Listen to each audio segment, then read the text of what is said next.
Welcome back to Writing Tutorials. Today, we're going over a very important type of letter, the appeal letter for visa refusal. When a visa application gets denied, it can feel disheartening, but an appeal letter gives you a second chance to clarify your intent, correct any misunderstandings, and provide additional evidence. In this video, I'll be breaking down each part of a well-structured appeal letter, using a sample to guide us through each section step by step. Let's start from the very beginning and talk about how to lay out the letter to ensure clarity, professionalism, and a strong chance of success. Step 1. Opening with your contact information. The first step, as with any formal letter, is to begin with your contact information. This includes your name, address, phone number, and email. Think of it as your introduction. This block of text allows the consulate to easily see who's writing and how they can reach you. Here's what it might look like. Emily R. Thomas, 1234, Oakwood Avenue, Cityville, CA 90210. Phone, 555-678-1234. Email, emily.thomas@email.com. Make sure your information is correct and up to date. This part of the letter goes at the top, left aligned, and sets a formal tone. It helps if the visa officer needs to get in touch with you for follow-up questions. Keep this section straightforward and simple. Step 2. Adding the date. After your contact details, you'll want to include the date. In our example, it's November 1st, 2024. The date is a crucial part of any official document because it helps keep track of when the appeal was submitted. It's easy to overlook, but make sure it's there, as it shows the visa officer that this is a recent, up-to-date request. Step 3. Addressing the consulate or visa office. Now, let's move on to addressing the visa office or consulate. If you know the specific officer, you can address it to them directly. If not, a general title like visa officer or U.S. Consulate General is perfectly acceptable. Here's what that looks like. Visa officer. U.S. Consulate General, 789 Embassy Road, Townsville, CA 90210. Listing the consulate's address and official title adds professionalism and makes it clear who the letter is intended for. This formality sets a respectful tone, which is essential in an appeal letter, especially when you're asking the visa officer to reconsider their decision. Step 4. Adding a subject line. The subject line in a visa appeal letter is brief but very important. This one reads: Subject, appeal for reconsideration of visa application, application reference number, 123456778. This line allows the visa officer to immediately understand what the letter is about and which application it concerns. Include the application reference number if you have it, as it makes it much easier for the officer to locate your file.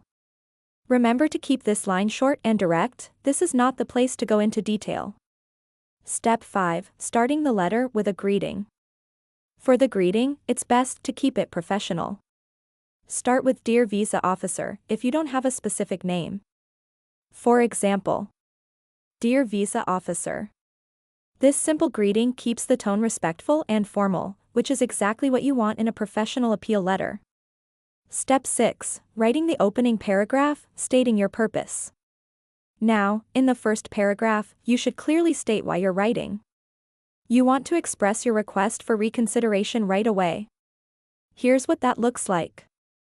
I am writing to respectfully request a reconsideration of my visa application, which was recently denied on October 15, 2024, under Section 214(b) of the Immigration and Nationality Act. My visa application reference number is 123456778. I believe there may have been some misunderstandings or incomplete information regarding my situation, and I would like to provide further clarification in support of my application. Notice how it's direct and polite. The applicant acknowledges the original refusal and mentions the specific reason, Section 214(b), showing the officer that she's well aware of the decision and respectful of it. The applicant also explains that she wants to provide further clarification. This sets a positive, respectful tone that invites the officer to continue reading. Step 7. The body paragraph, providing context and evidence of ties to home country. In the next paragraph, you'll want to share details about your situation and the evidence that supports your ties to your home country. Here's how that might look. The purpose of my trip is to visit my family in the United States for a short-term stay of 2 weeks. I have planned to return to my home country, as I am a full-time employee at Green Tech Innovations, where I have worked for over 5 years as a senior project manager. My employer is aware of my travel plans and has granted me a leave of absence from November 20th to December 5th, 2024. Additionally, I am financially stable and have no intention of extending my stay beyond the permitted period. In this part, the applicant is emphasizing her clear purpose of travel, to visit family for a short time. She mentions her job, which shows a strong tie to her home country, and details that she has approved leave from November 20th to December 5th, demonstrating a specific, limited time frame for her visit. Including this information reassures the visa officer that the applicant intends to return home after her stay. Step 8. Additional supporting information and documents. Following this, you should mention any supporting documents you're including. This can strengthen your case by backing up the information you provided in the body paragraph. Here's how it's presented. To demonstrate my ties to my home country, I am enclosing evidence of my permanent residence, my recent bank statements, and a letter from my employer verifying my position, length of employment, and approved leave dates. These documents attest to my strong personal and professional connections in my home country, ensuring my timely return upon the completion of my visit. In this part, the applicant is showing they have substantial proof of their intent to return home. Mentioning specific items, like proof of permanent residence and bank statements, helps build credibility. Each document provides extra assurance that the applicant isn't planning to stay in the U.S. beyond their visa terms. Step 9. Expressing your commitment and request for reconsideration. In the next part of the letter, you'll want to express your commitment to following visa regulations and respectfully request reconsideration. I am fully committed to complying with all visa regulations and respecting the terms of the visitor visa. I kindly ask that you review the additional information I have provided, as I believe it may address any concerns regarding my eligibility for a visa. This line confirms your intention to follow the rules and again respectfully requests a second look at your case.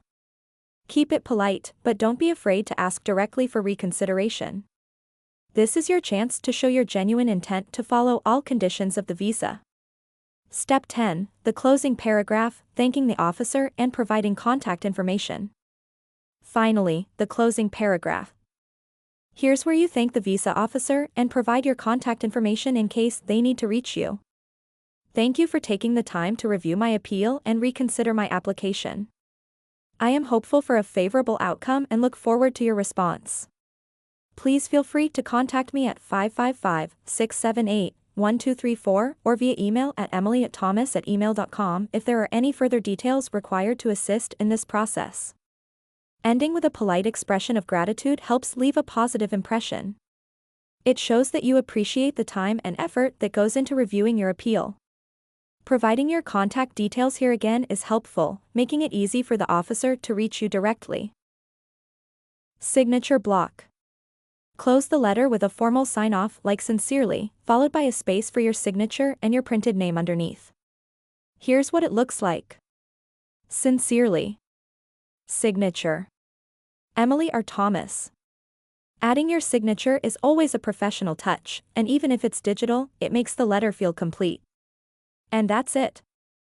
This breakdown should give you a good understanding of how to structure an appeal letter for a visa refusal. It's all about staying clear, respectful, and providing solid evidence to support your case. Thanks for watching Writing Tutorials, and I hope this guide has given you the confidence to write your own visa appeal letter effectively.